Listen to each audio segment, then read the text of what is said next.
Привет! Каждый август тысячи людей по всему миру выходят ночью смотреть на Персеиды. Однако есть проблема. В городе их совсем не видно. Фонари, дома, машины, рекламные вывески – все это буквально стирает большую часть звездного неба. Поэтому сегодня мы едем туда, где настоящая темнота – в пустыню Негев.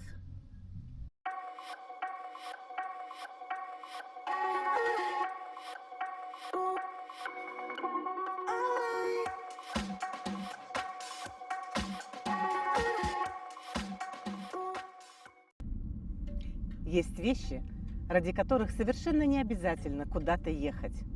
Например, смотреть на звезды. Можно просто выйти вечером на балкон.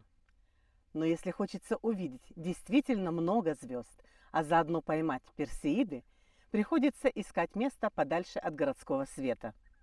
Поэтому сегодня у нас довольно странный план. Мы едем ночью в пустыню, чтобы несколько часов просто сидеть и смотреть вверх на небо. И надеюсь, что не зря. Итак, начинается самое интересное.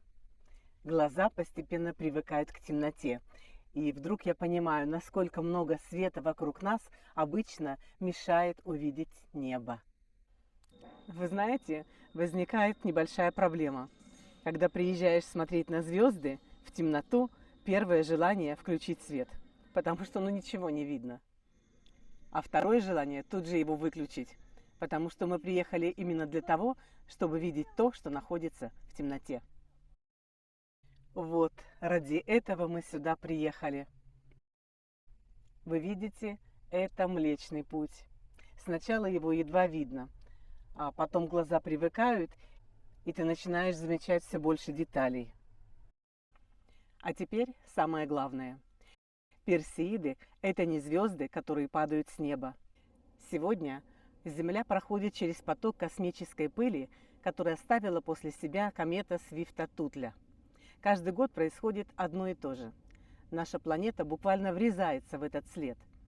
Мельчайшие частицы размером иногда всего с песчинку на скорости около 60 км в секунду влетают в атмосферу.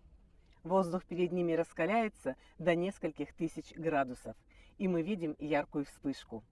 То, что все называют падающей звездой. Хотя на самом деле никакие звезды никуда не падают.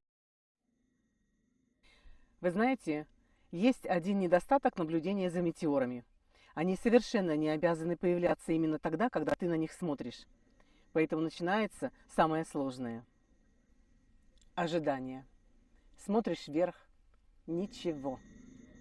Отвлеклась на разговор, и именно в этот момент появляется метеор.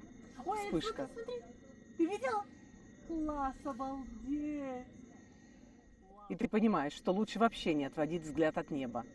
Вот так мы и сидели 3,5 часа. Мы привыкли смотреть под ноги. Но стоит провести одну ночь под настоящим звездным небом, и мировосприятие меняется. Наверное, именно ради этого ощущения люди приезжают в Негев каждое лето. Не просто увидеть падающие метеоры, а хотя бы ненадолго почувствовать, насколько огромен мир вокруг нас и насколько редко мы на него смотрим. Ой. Ну что-то мы тут симпровизировали. Пытаюсь лечь спать. Хотя, вы знаете, столько эмоций, я вообще не уверена, что я усну. Ну и не очень удобно, если честно. Спокойной ночи.